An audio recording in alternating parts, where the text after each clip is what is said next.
जय हिंद मेरे दोस्तों, आपका स्वागत है आपके अपने यूट्यूब चैनल प्रीतम मैकेनिक परिवार में। और मैं हूं सूरज कुमार। तो कैसे हैं आप लोग? आई होप कि आप लोग अच्छे होंगे, स्वस्थ होंगे, साथ ही साथ पढ़ाई करते हैं। तो चलिए हम लोग आगे बढ़ते हैं। बेसिकली इससे पहले वाले वीडियो हम लोगों ने जो आपका क्लास 10 का गणित है, मैथ है, उसका अध्याय नंबर जो 5 हमारा चल रहा था, समांतर श्रेणियाँ एपी, ठीक ना। उसका हम लोगों ने प्रश्नावली 5.3 का, जो कि अंतिम प्रश्नावली इस चैप्टर का, हम लोगों ने 10 नंबर तक के प्रश्न को कवर कर लिया था 5.3 का, ठीक ना।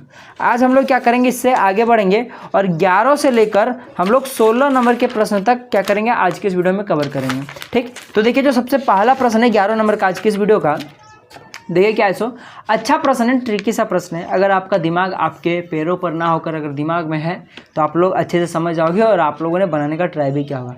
अब जिनका पैरों में है वो भाई साहब, अगर आपको समझना है तो उसको उठाकर अपना दिमाग के पास लेके जाइए, मतलब क्या, सिर के पास, ठीक ना।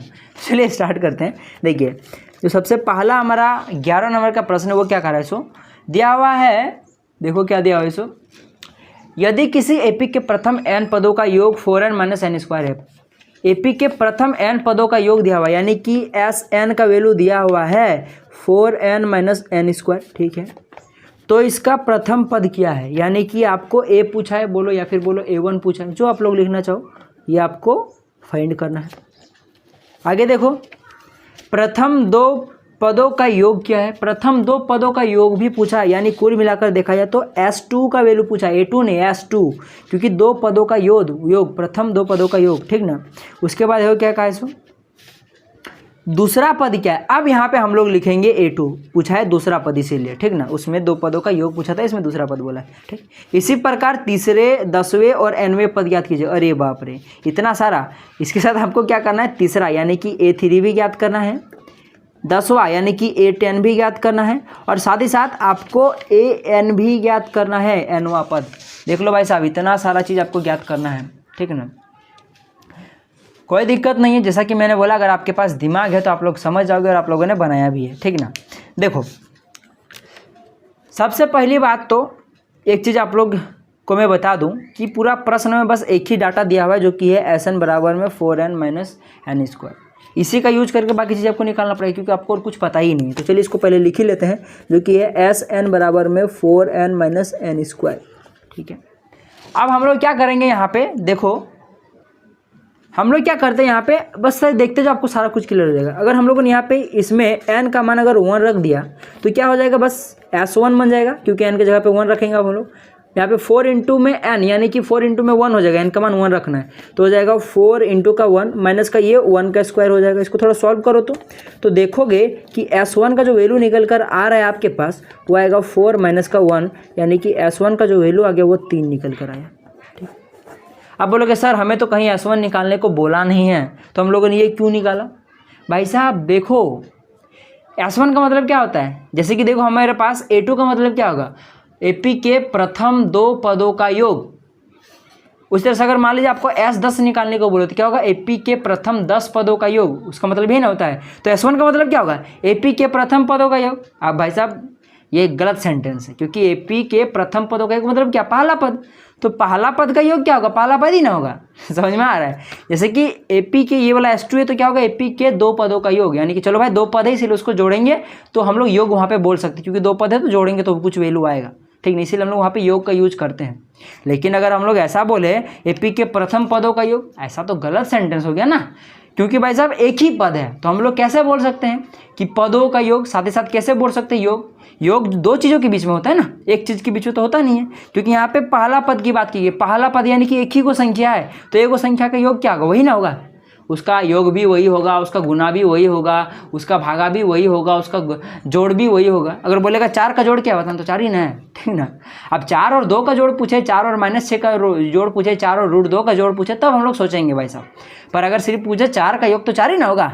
तो उसी प्रकार से अगर आपका S1 की बात करें, जो कि क्या होता है, प्रथम पद का योग, अगर हम लोग टेक्निकली देखा जाए तो इस प्रकार से हम लोग इसको प्रोनाउंसिएशन करेंगे, पर जो कि गलत है, क्योंकि पहला ही पद है तो उसका योग क्या होगा, जो पहला पद है वही ना होगा। यानी कि S1 है ये कहीं ना कहीं A1 के बराबर होगा, जैसी बात है कि नहीं, पहले पद के बराबर होगा S1। तो इसीलिए अब आपको समझ में आया कि A का वैल्यू आपका यहाँ से निकल गया, जो कि 3। समझ में आ गया ना। हम लोग S1 निकालेंगे तो जो निकल कर आएगा वही ना आपका A1 होगा, ठीक। तो इसीलिए हम लोगों ने क्या किया, S1 निकाला। S1 आपका आराम से इस समीकरण में एन का मान पुट करने से निकल जाएगा। साथ साथ आपको S2 का भी मान पूछा है, तो आप लोग बस एन का मान यहाँ पे 2 पुट कर दो, तो देखना आपके पास हो जाएगा S2 बराबर में हो जाएगा 4 इंटू का 2 माइनस का 2 का स्क्वायर, होगा कि नहीं। तो देखो यहाँ से निकल कर आ जाएगा 8 माइनस का 4, यानी कि जो S2 का वैल्यू आपके पास फाइनल निकल कर आएगा वो 4 निकल कर आएगा। देखो यहाँ से S2 निकल गया, चलिए हमारे पास S2 निकल गया, A निकल गया या फिर बोलो A1 निकल गया, यानी कि आप लोग इस A के जगह पे आप लोग S1 भी लिख सकते हो। और यहाँ पे देखो वही प्रश्न में लिखा हुआ है, यहाँ पूछा ना, तो इसका प्रथम पद क्या है उसके साथ यहाँ पे लिखा हुआ अर्थात S1, तो इसका तात्पर्य यही था, ठीक ना। तो आपका यहाँ पे S2 का वैल्यू 4 आ गया। आई होप कि आपको नजर आया होगा, ठीक ना। तो बेसिकली कुछ नहीं कि हम लोगों ने इस इक्वेशन में 2 पुट कर दिया, तो देखो ये सॉल्व करके हमारे पास 4 आंसर आ गया, ठीक है। अब देखिए अब हम लोग को क्या करना है, सो देखो भाई साहब, आपको A2 ज्ञात करना है, A3 ज्ञात करना है, A10 ज्ञात करना है और AN ज्ञात करना है, ठीक। देखो मैं क्या कहना चाहता हूँ, आपको सब कुछ क्लियर हो जाएगा। सो देखो समझो आप लोग, ठीक। देखो आपको A2 निकालना है, तो A2 कैसे निकलेगा, आपको पता है कि A2 निकलता है A प्लस का D करने से। A3 कैसे निकलता है आपको पता है, A3 निकलता है आपके पास A प्लस का 2D करने से। A10 कैसे निकलेगा आपके पास पता है, आपको A10 निकलेगा आपका A प्लस का 9D करने से। अब AN कैसे निकलेगा भाई साहब, आपको तो पता ही कि AN का जो वैल्यू होता है वो होता है, यहाँ मैं दिखा दूँ, AN का जो वैल्यू होता है वो होता है A प्लस का n-1 इंटू का D होता है। तो कुल मिलाकर आपको AN, A2, A3, A4 या A10 ज्ञात करने के लिए पहले इन तीनों को देखो, ठीक ना। इनको ज्ञात करने के लिए आपको A और D चाहिए, A और D चाहिए, A और D चाहिए, कुछ चाहिए नहीं चाहिए, क्योंकि n का वैल्यू तो यहाँ पे है। A2 में n का वैल्यू 2 है, A3 में n का वैल्यू 3 है, A10 में n का वैल्यू 10 है और AN में n का वैल्यू n है, समझ में आ गया ना। तो n का वैल्यू तो है आपके पास, बस आपको A और D चाहिए, A और D चाहिए और D चाहिए, जो कि इस प्रश्न में सिर्फ आपके पास A है, D नहीं है, तो D पहले निकाल लो आप लोग, तो आपका आसानी हो जाएगा। तो D कहाँ से निकलेगा आपका, तो देखो D निकालने के लिए हम लोग क्या करेंगे, आप लोग देखो आराम से, सिंपल सा बात है। देखो इसको हम लोग बाद में करेंगे, फिलहाल मैं इसको कट कर देता हूँ। तो ये आपको पहले लिखना है। उसके बाद देखो आपके पास देखो S2 का वैल्यू आया हुआ है, आपके पास क्या है, चूंकि हमारे पास है S2 का वैल्यू जो कि किसके बराबर है, 4 के बराबर है।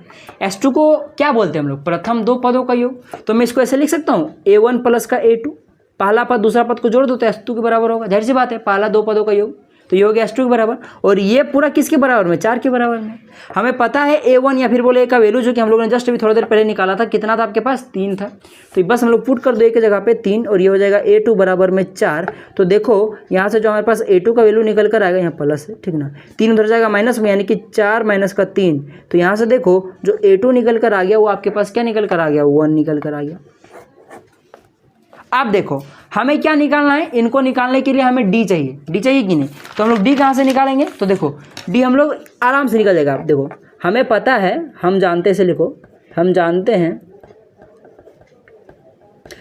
हैं कि किसी का भी सार अंतर D कैसे निकालते हैं हम लोग, बाद वाले पद में पहले वाले पद को माइनस करते हैं। देखो हमारे पास पहला पद है जो कि A1 है, हमारे पास 3, हमारे पास दूसरा पद भी निकल कर आ गया है 1। तो हम लोग अगर दूसरे पद में पहले पद को माइनस कर दे तो आराम से सार्वंतर निकल जाएगा।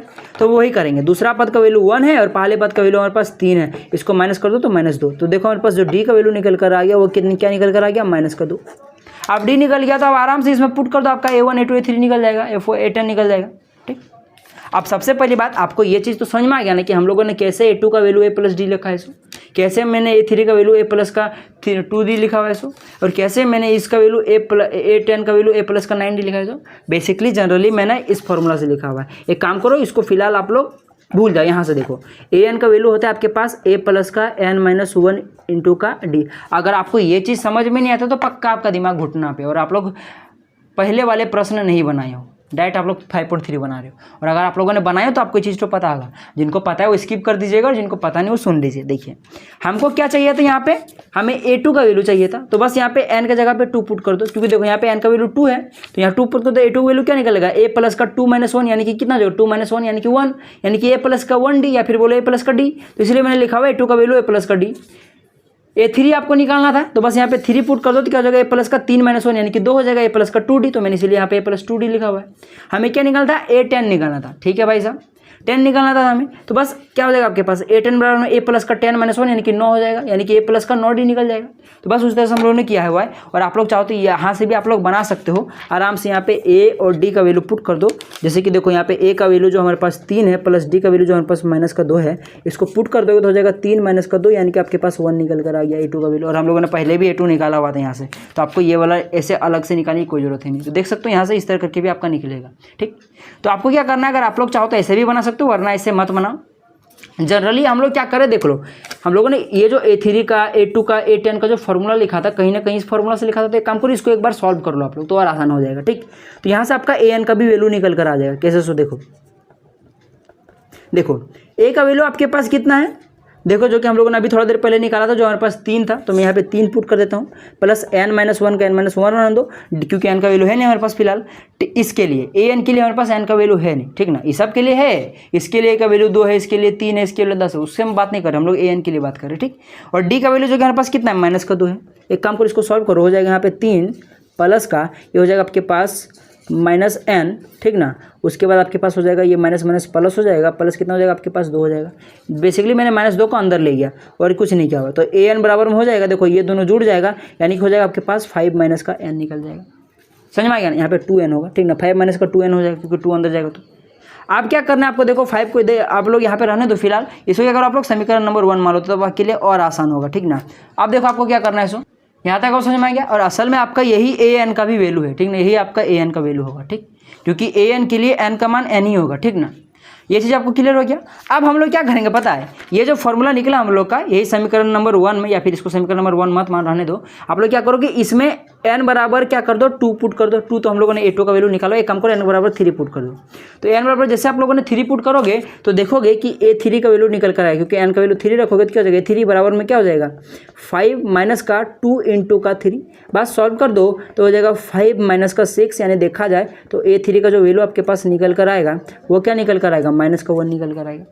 तो देखो हमारे पास A3 का वैल्यू आ चुका है। अगर आप लोग यहाँ से भी A3 का वैल्यू निकालते तो क्या होता है, देखो A का वैल्यू जो कि हम लोग 3 रखते प्लस का 2 इंटू का माइनस का 2 हो जाता। ठीक है, तो देखो यहाँ पे हो जाएगा 3 माइनस का 4, देखो यहाँ भी आपको -1 आ रहा है, तो ऐसे भी निकाल सकते हो, वरना इस तरह करके an का पहले सॉल्व करके an का वैल्यू तो आपका निकल गया, यही होगा आपका आंसर। ठीक ना, क्योंकि n का इसका मान हमें, इसके लिए n का मान पता नहीं है, और इसमें में आप लोग क्या करो, n का वैल्यू 3 पुट कर दोगे तो आपका क्या निकल जाएगा, 3 निकल जाएगा। ठीक, उसी तरह से अगर आप लोग को निकालना है, देख लो A10 निकालना है, तो बस यहाँ पे आप लोग क्या करो, n का वैल्यू 10 पुट कर दो, तो देखोगे आपका जो यहाँ पे आ बन जाएगा वो हो जाएगा A10 बराबर में 10 हो जाएगा, यहाँ पे बराबर में हो जाएगा 5 माइनस का 2 इंटू का 10 हो जाएगा। बात सॉल्व कर दो, यहाँ पे 5 माइनस का 20, तो क्या हो जाएगा आपके पास, देख लो माइनस का 15, ये आपका आंसर आ गया।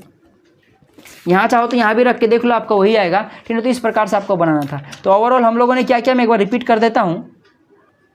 देखो बेसिकली हमारे पास ये एक वैल्यू दिया हुआ था, बाकी इतना सारा चीज़ पूछा था।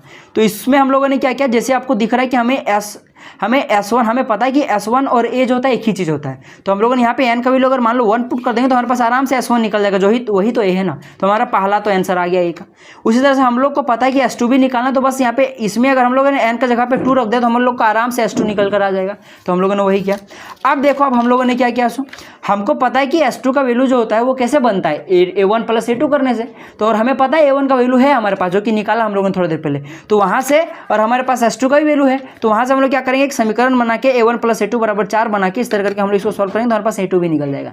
अब हम लोग को पता है कि हमें क्या चाहिए, हमें कुल मिलाकर ये A2 A3 और हमें A2 तो निकल चुका है, A3 A10 चाहिए और इनके लिए हमें D का वैल्यू चाहिए। ठीक ना, तो D का वैल्यू हम लोग आराम से यहाँ से निकाल सकते हैं, क्योंकि देखो हमारे पास A2 आ चुका है और A1 आ चुका है, तो A2 में A1 को माइनस कर देंगे, D निकल जाएगा। अब जैसे D निकल गया, बस आप लोग चाहो तो इस प्रकार से फॉर्मेट में ढाल के इसका आंसर ले आओ, चाहे आप लोग क्या करो, डायरेक्ट आप लोग पहले an का आंसर ले आओ, तो आपका an का आंसर आ जाएगा, और इसमें आप लोग n का वैल्यू पुट कर दो। ठीक ना, क्योंकि ऐसा करने से क्यों आखिर आ गया, क्योंकि भाई साहब ये जो फॉर्मूला बना है कहीं ना कहीं इसी से ना बना है, इसीलिए क्या हो जाएगा कि आपका आंसर आएगा। ठीक ना, तो चलो हम लोग आगे बढ़ते हैं। देखो अब जो 12 नंबर का प्रश्न है, इस तरह का प्रश्न हम लोगों ने एक उदाहरण में बनाया है, आप लोगों ने जरूर देखा होगा। देखो क्या लिखा है, इसको ऐसे प्रथम 40 धन पूर्णांकों का योग ज्ञात कीजिए जो 6 से विभाजित है। सबसे पहली बात तो धन पूर्णांक होना चाहिए, यानी कि आपका 1 2 3 4 इस तरह करके होना चाहिए, ना ही 0 होना चाहिए और ना ही इधर माइनस वाला होना चाहिए और ना ही आपका 1/2 इस तरह हाफ में होना चाहिए। समझ में आ रहा है ना आपको? गोटा गोटी होना चाहिए, समझ लो प्राकृतिक संख्या होना चाहिए। आपको समझ में आ गया? और साथ ही साथ ये 6 से विभाजित होना चाहिए। और आपको क्या बोला है, देखो सबसे पहले ये चीज़ आपको समझ में आ गया ना कि आपका धन पूर्णांक होना चाहिए और वो 6 से विभाजित होना चाहिए। तो ऐसा कौन कौन सा सबसे पहले वाला लिख लो, उसके बाद आगे बात करते। ठीक, जैसे कि आपको पता है कि 6 जो है सबसे पहले 6 से विभाजित होता है, उसके बाद 12 है, उसके बाद हमारे पास क्या है, 12 के बाद कितना है, 18 होता है।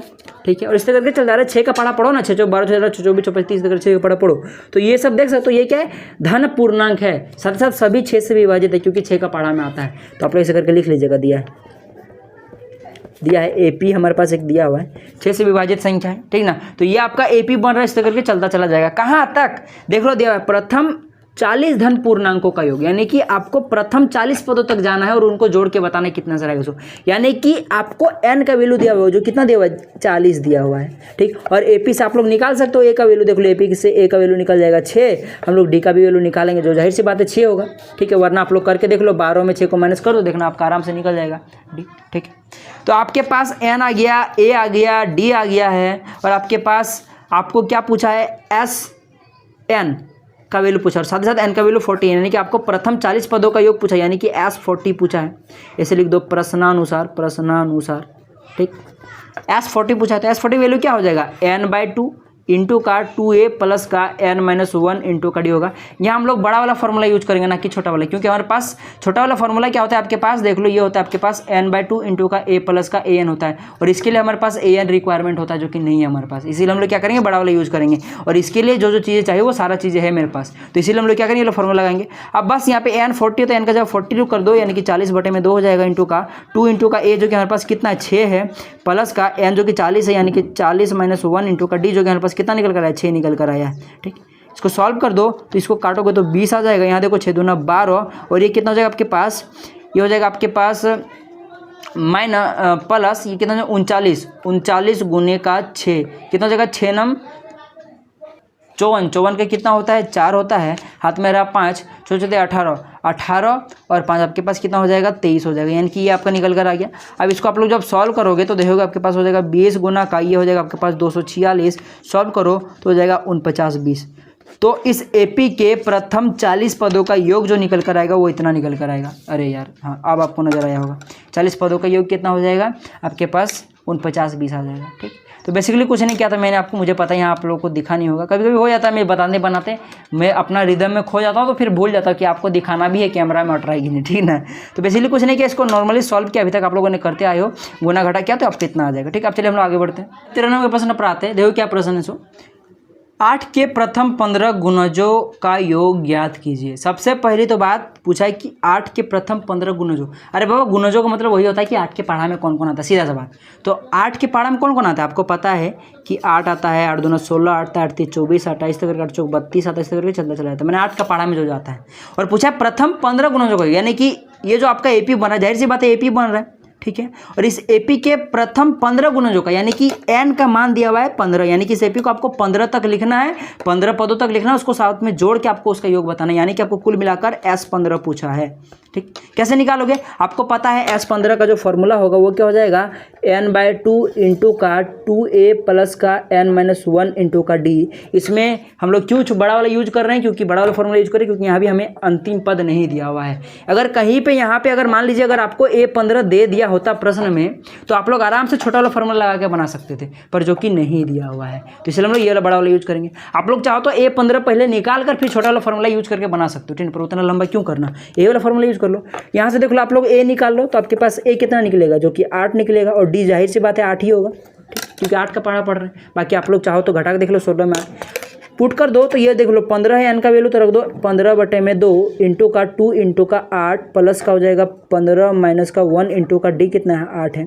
सॉल्व कर दो तो हो जाएगा 15/2, ठीक ना, 15/2 ये हो जाएगा 8 दूना 16, ठीक है, और ये हो जाएगा आपके पास प्लस 14 गुना 8, तो कितना होता है, जो कि 14 × 112 होता है, इसलिए आपके पास हो जाएगा 112। अब इसको सॉल्व करो तो हो जाएगा 15/2, इसको गुना करो तो आपके पास कितना आ जाएगा 128 आ जाएगा। ये देखो कट जाएगा आपके पास, 2 × 6 = 12, 2 × 6 = 8, 64 आ जाएगा, यानी कि 15 आप लोग गुना 64 करोगे तो आपके पास क्या आएगा, इसको आप लोग गुना करके देखो तो देखोगे आप लोग आपके पास 960 आंसर आएगा। आप लोग गुना करके देख लो, ठीक, तो आपके पास ये आंसर आ गया। चलो हम आगे बढ़ते हैं। देखो अब जो हमारे पास 14 नंबर का प्रश्न उसमें क्या लिखा है, 0 से 50 के बीच की विषम संख्याओं का योग ज्ञात कीजिए। विषम संख्या मतलब क्या होता है, जो 2 से विभाजित ना हो। जैसे कि सबसे छोटी विषम संख्या अगर मैं बात करूँ अगर पॉजिटिव में तो क्या होता है 1 होता है, फिर आपके पास 3 होता है, इस करके चलता चला जाएगा, फिर कितना देगा 5 हो सकता चलता चला जाएगा। ठीक, तो ये सब क्या होता है विषम संख्या होती है। 0 को नहीं रखते भाई सब सम विषम में। ठीक, समझ में आ गया ना, 0 सिर्फ एक पूर्णांक है, बाकी कुछ नहीं है, ऐसा आप लोग सोच लो। ठीक, मैंने आपको बहुत अच्छे से बताया होप अगर आप मुझे फॉलो करते हो तो आपको पता होगा। ठीक, तो देखो आपको क्या पूछा है, 0 से 50 तक के 50 के बीच की विषम संख्याओं का योग ज्ञात कीजिए। 0 से 50 तक का पूछा है। 0 से 50 तक सबसे पहले आपको कितनी विषम संख्या आती है आपको वो पता होना चाहिए। ठीक, जैसे आपको पता है 0 से 50 के बीच में सबसे पहला विषम संख्या 1 आता है। ठीक, क्योंकि 0 तो विषम संख्या है नहीं, 1 आता है, उसके बाद क्या हो जाएगा आपके पास 3 हो जाएगा, 3 के बाद क्या हो जाएगा आपके पास 5 हो जाएगा, उसके बाद क्या हो जाएगा 5 के बाद 7 हो जाएगा, क्योंकि ये सब ऐसी संख्या जो 2 से विभाजित नहीं लगती और विषम संख्या। इस तरह कहाँ तक चलता चला जाएगा 50 तक। लेकिन वेट होल्ड करो, 50 एक विषम संख्या नहीं है, सम है, तो आपको 50 से तो आगे जाना नहीं है, 51 तो सोचना नहीं क्योंकि तो ज़्यादा हो जाएगा, क्योंकि हमें 0 और 50 के बीच में पूछा संख्या है। तो हम लोग क्या करेंगे 50 से कम देखेंगे, जो कि क्या आता है 49। 49 जो है वो क्या है एक विषम संख्या, तो इसलिए हम लोग लिखेंगे 49।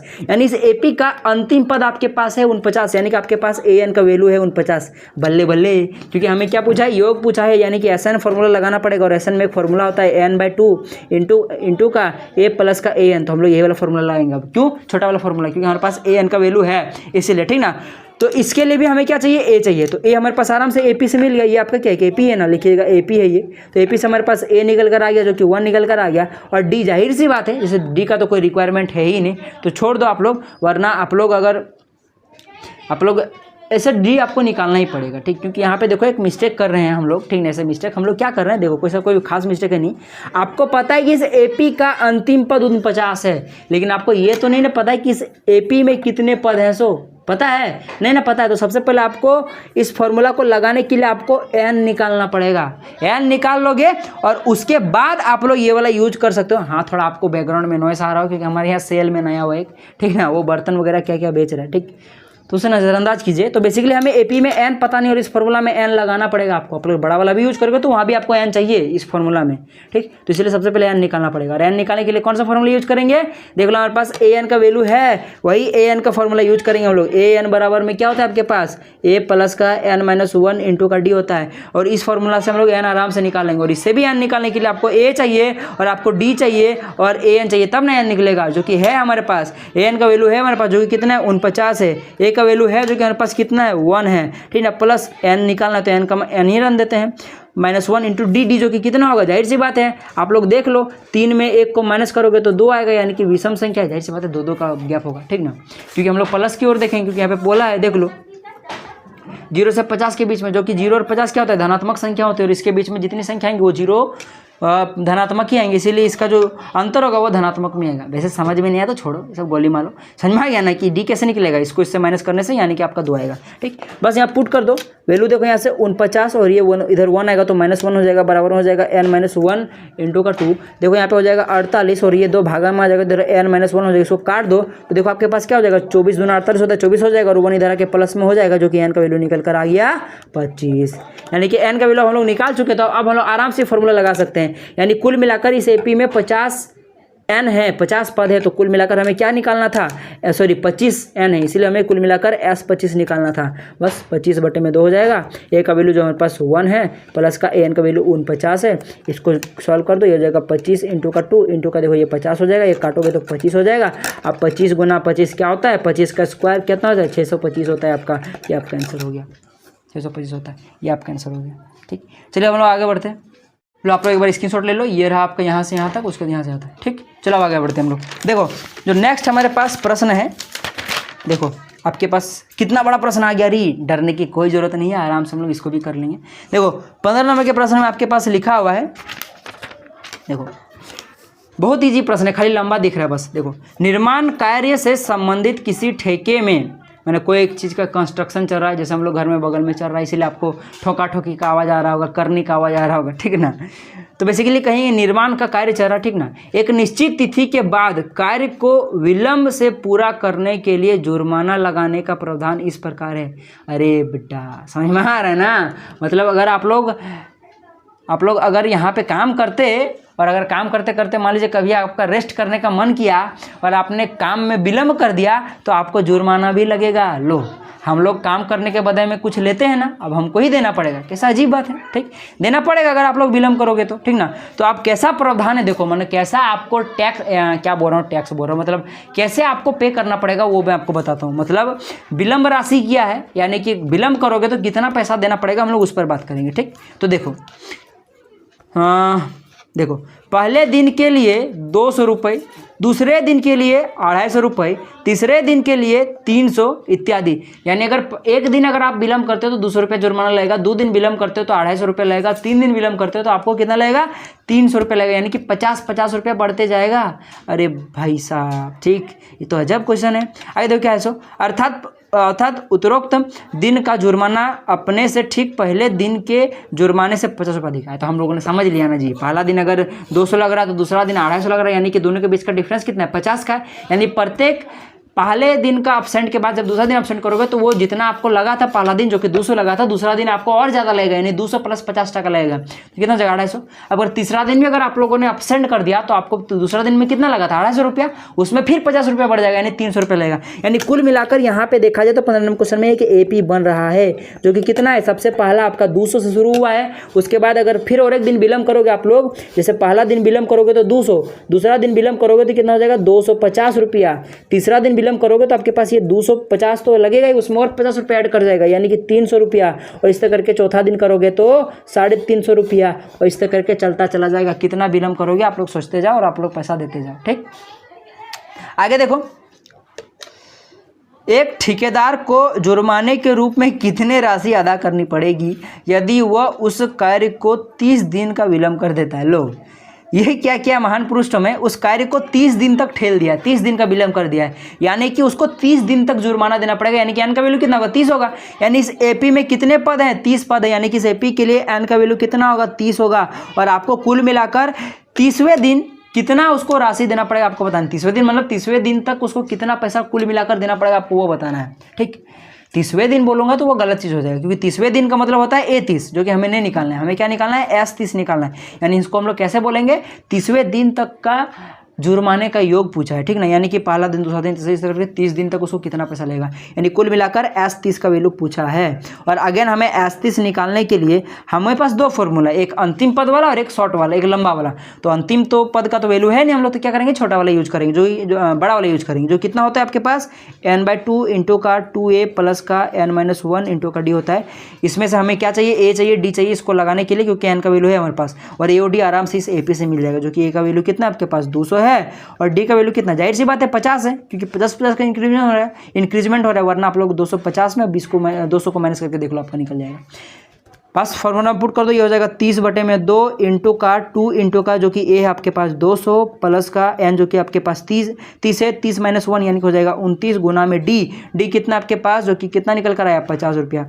अब इसको आप लोग नॉर्मली सीधी सॉल्व कर दो आप लोग, ठीक। इसको काटोगे तो हो जाएगा 15, ठीक है, इंटू का देखो आपके पास कितना हो जाएगा, आपके पास ये कितना है आपके पास 200 गुना 2 यानी कि हो जाएगा 400 प्लस आपके पास ये कितना हो जाएगा आपके पास 1450 रुपया, ठीक। आगे इसको जब आप लोग सॉल्व करोगे तो हो जाएगा 15 गुना का, इसको जोड़ो तो आपके पास हो जाएगा 1850 रुपया, ठीक। आगे देखो इसको आप लोग जब मल्टीप्लाई करो, देखो आएगा आपके पास 27,750 रुपये ही आपका आंसर हो जाएगा। यानी कि ये कमाएगा क्या ठेकेदार, इतना लॉस में चला गया, इसीलिए बोल रहे भाई जो काम करो शिद्दत से करो, पढ़ रहे हो तो अच्छे से पढ़ो, ठीक। चलिए हम लोग आगे बढ़ते हैं। देखो अब जो 16 नंबर का प्रश्न है ये बहुत ही अच्छा प्रश्न है, ठीक ना। देखो क्या लिखा है इसको, किसी स्कूल के विद्यार्थी को उनके समग्र शैक्षिक प्रदर्शन के लिए 7 नगद पुरस्कार देने के लिए 700 की राशि रखी हुई है। मतलब समझ में आ रहा है आपको। देखिए बहुत ही सिंपल प्रश्न है, बहुत ही अच्छा प्रश्न है। समझ लो स्कूल में कोई आपका इस तरह करके समझ लो कुछ आयोजन किया गया है टीचर्स के द्वारा, समझ लो कुछ प्रतियोगिता वगैरह ऐसा आप लोग सोच लो, ठीक। जिसमें टोटल 7 पुरस्कार रखे गए हैं। कितने पुरस्कार रखे गए? 7 पुरस्कार रखे गए। ये 1 पुरस्कार, ये दूसरा, ये तीसरा, ये चौथा, ये पाँचवा, ये छठा और ये 7वें से करके पुरस्कार रखे गए। 7 पुरस्कार है, ठीक। और वो भी नगद पुरस्कार यानी कि पैसा देगा। पुरस्कार कुछ नहीं है, कप ऑफ मेडल पैसा है, ठीक ना। और कितना पुरस्कार, इन 7 को अगर जोड़ दिया जाए तो इनका योग कितना दिया आपके पास? 700 दिया हुआ है। यानी कुल मिलाकर आपके पास S7 का वैल्यू है 700, क्योंकि 7 पुरस्कार यानी कि n का वैल्यू 7 है और इनका योग दिया हुआ है यानी कि 700 दिया हुआ है, यानी कि S7 का वैल्यू दिया हुआ है जो कि कितना दिया हुआ है? 700 दिया हुआ है। याद है, क्लियर हो गया आपको? यदि प्रत्येक पुरस्कार अपने से ठीक पहले पुरस्कार से 20 रुपये कम है, समझ में आ रहा है आपको, तो प्रत्येक पुरस्कार का मान ज्ञात कीजिए। कुल मिलाकर आपको क्या ज्ञात करना है? सभी पुरस्कार का वैल्यू ज्ञात करना है। पहला, दूसरा, तीसरा, चौथा, पांचवा, सब पुरस्कार का कितना कितना वैल्यू आपको ज्ञात करना है। और आपको क्या दिया हुआ है? इनका सबका योग दिया हुआ है। कैसे ज्ञात करोगे? और साथ ही साथ देखो, योग के साथ और एक चीज़ की बहन है, क्या बोला है कि देख लो, यदि प्रत्येक पुरस्कार अपने से ठीक पहले पुरस्कार से 20 कम है, यानी कि अगर मान लो पहला पुरस्कार का वैल्यू समथिंग मान लो कि ऐसा समझ लो कि 40 रुपये, ऐसा सोचो मन मन, ठीक। तो दूसरा का क्या होगा कि उससे जस्ट 20 कम होगा, यानी कि इसका वैल्यू 20 होगा। तो कुल मिलाकर इसका सार्वंतर कितना होगा? इसमें से इसको माइनस कर दो, यानी कि मान लो 20 माइनस 40 करेंगे, यानी कि माइनस का 20, यानी कि डी जो निकल कर आएगा वो -20 निकल कर आएगा। यानी कि इसके लिए आपके पास सार्वंतर कितना दिया हुआ है? -20 दिया हुआ है। आपको समझ में आ रहा है ना? यहाँ बच्चे गड़बड़ी क्या कर देते, ठीक 20 लिखा हुआ है ना, तो 20 + 20 ले लेते, गड़बड़ हो जाती है। इसलिए मैंने यहाँ पे एग्जांपल लेकर आपको समझा दिया। अब क्या करना है हमको, देखो, चूंकि हमें पता है कि SN का एक फॉर्मूला होता है n/2 इंटू का बड़ा वाला यूज करेंगे, ठीक ना। AN प्लस का n-1 इंटू का D बड़ा वाला फॉर्मूला, क्योंकि छोटा वाला फॉर्मूला में हमें AN चाहिए जो कि नहीं है। हमारे पास S7 दिया हुआ है, यानी कि n के वैल्यू 7 रखना है, यानी कि हो जाएगा 7/2 इंटू का हो जाएगा 2A प्लस का 7-1 इंटू का D जो कि हमारे पास कितना है? -20 है, ठीक। S7 का मान हमारे पास है 700, ये 7/2 का 7/2 हो गया, इंटू का A का मान नहीं है तो निकल जाएगा यहाँ से, देखो 2A प्लस का ये हो जाएगा आपके पास माइनस हो जाएगा, ठीक ना। ये देखो यहाँ पे -20 है, 6 गुना -20 कितना? 6 दूना 12, यानी कि 120 हो जाएगा, माइनस का 120। अब देखो यहाँ से आपको क्या करना है, देखो 700 का 700 बराबर में 7/2, यहाँ से क्या करना है आपको? 2 कॉमन निकाल लेना, ताकि ये दो खल्लास हो जाए, सिर्फ 7 बचे। यहाँ बचेगा आपके पास A माइनस का कितना बच जाएगा? 60 बच जाएगा, ठीक ठीक। 7 को इधर ले आओ, देखो गुना में इसके साथ, इस टोटल से इधर भागा में हो जाएगा, यानी कि 7 भागा में कितना? 700 भागा में 7 हो जाएगा, बराबर इधर क्या हो जाएगा? A माइनस का 60 हो जाएगा। इसको काट दो, यानी कि 100 आएगा, ठीक ना। और इधर 60 को इधर ले आए, यानी कि प्लस का 60 हो जाएगा, बराबर में A, यानी कि जो पहला पद निकल कर आ गया वो कितना निकल कर आ गया? 160। लो, अब आप लोग AP निकाल सकते हो कि नहीं? पहला पद आपके पास आ चुका है, सार्वंतर है आपके पास, तो निकाल लो भाई साहब, देख लो। पहला पद यानी जो पहला पुरस्कार उसको मिलेगा, देखो मैं पेन चेंज कर लेता हूँ, वो कितना मिलेगा? जाहिर सी बात है 160 मिलेगा। जैसे मैं निकाल लूँ प्रश्नानुसार, देखो प्रश्नानुसार पहला जो A निकल कर आया हमारे पास, यानी प्रथम पुरस्कार, आप लोग ऐसे लिखिएगा, प्रथम पुरस्कार यहाँ लिख लीजिएगा, जो कितना हो जाएगा? प्रथम पुरस्कार में लिख देता हूँ, चलो प्रथम पुरस्कार देखो पुरस्कार, प्रथम पुरस्कार क्या होगा? A1 होगा उस AP का। ये जो AP बनाइए आपका AP ही बनेगा, ठीक ना, जो क्या हो जाएगा आपके लिए, ये देख लो 160। द्वितीय पुरस्कार आप लोग लिख लीजिएगा, ठीक ना, जो A2 होगा, क्या होगा उसके लिए? जाहिर सी बात है कि आपको क्या पता है A2 कैसे निकलता है आपके पास? A प्लस का D करने से, तो कर दो A प्लस का D करने से, ऐसे भी करके आप लोग निकाल सकते हो, ठीक ना। तो कैसे निकलेगा आपका? A का वैल्यू जो आपके पास है, जो कि कितना 160, उसमें आप लोग को जोड़ना पड़ेगा -20 को, तो निकालो, कुल मिलाकर माइनस ही हो जाएगा, ठीक ना, जो कितना हो जाएगा आपके पास? 140। वरना अगर आपके मन में आया होगा सर आपने डायरेक्ट क्यों नहीं किया, कर सकते हो। A2 कैसे निकलेगा? जाहिर सी बात है, पहला अगर आपके पास 160 है और आपको पता है कि 20-20 घट रहा है, तो 60 में 120 घटा दो, जो कितना हो जाएगा आपके पास? जाहिर सी बात है 140 हो जाएगा। तो ऐसे भी आप लोग निकाल सकते हैं, आपकी मर्जी, जैसे आप लोग निकालोगे, ठीक है। तो मैंने इस तरह करके निकाला, इस एग्जाम में इसी तरह से निकालिएगा, ठीक, तब आपको नंबर देगा। उस तरह से तीसरा पुरस्कार ऐसे आप लोग लिख लीजिएगा, ठीक। तीसरा पुरस्कार A3 होगा, जो कैसे निकलेगा आपका? जाहिर सी बात है, इस पुरस्कार में जो आपका A2 निकला, यानी कि 140 में हम लोग क्या करेंगे? फिर उसमें 20 को माइनस कर देंगे, ऐसे करके आप लोग निकाल लो, या फिर आप लोग ये कर लो, A प्लस का 2D कर लो।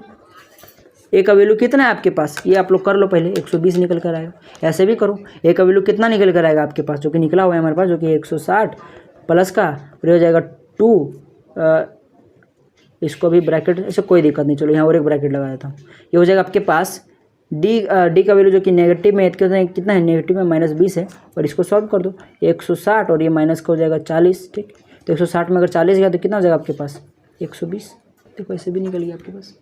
उस तरह से आप लोग बाकी ये जो आपके पास चौथा, पाँचवा, छठा, सातवां पुरस्कार कैलकुलेट करके मुझे कमेंट करके बताइएगा, ठीक। तो चलिए ये आपका आज का क्लास यहीं समाप्त होता है, ठीक ना। तो इस प्रकार से आपको क्वेश्चंस को बनाना है। सबसे पहले बात तो देखो, इस टाइप के प्रश्नों को बनाने का मैं आपको मूल मंत्र देता हूँ। देखो सबसे पहले देखो कि आपको निकालना क्या है, जो चीज़ आपको निकालना है। मान लो आपको एसएन पूछा है क्वेश्चन में, तो सबसे पहले सोचो कि एसएन का फॉर्मूला होता है क्या है। सबसे पहले ये दिमाग में लाओ, एसएन का हमारे पास दो फॉर्मूला होता है, n/2 इंटू का a प्लस का an एक होता है, और एक फार्मूला होता है n/2 इंटू का 2a प्लस का n-1 इंटू का d होता है। अब देखो कि हमारे पास क्या क्या डाटा गिवन है, ठीक। जो चीज़ डाटा गिवन है उसको लगा दो और देख लो आंसर आ रहा है कि नहीं, और जो चीज़ हमें चाहिए वो चीज़ तो निकाल लो इसके लिए। जैसे कि देख लो कि आपको मान लो कि क्वेश्चन में आपको d दिया हुआ है, a दिया हुआ है और n दिया हुआ है, ठीक। और आपको ऐसे तो मैंने बता ही दिया, ठीक ना। सपोज दैट कि आपको एसएन पूछा है, ठीक ना, और आपको क्वेश्चन में ए दिया हुआ है, आपके पास एन दिया हुआ है और आपके पास एन दिया हुआ है। आप लोग को क्या निकालना पड़ेगा, ए निकालना पड़ेगा। तो एक कहीं से दूसरा बुद्धि लगा के कहीं से निकालो, बाकी डाटा सबका यूज करके, ठीक। तो कुल मिलाकर आपको जो निकालना है उसको पहले देखो, एनालाइज करो, और उसमें क्या क्या है, हमें क्या चीज़ें चाहिए वो चीज़ तो देखो, और उसको कैसे निकाले। और निकाले तो निकाले कैसा, निकालने का तो हज़ारों वेब है, कौन सा सबसे शॉर्ट पड़ेगा वो वेब ढूंढो और निकालो और उसको सॉल्व करो। यही मैथमेटिक्स का नियम होता है, ठीक। चलिए हम लोग मिलेंगे अगले वीडियो में, बहुत ज़्यादा ज्ञान हो गया। तब तक के लिए जय हिंद, जय भारत, और आपका दिन शुभ हो।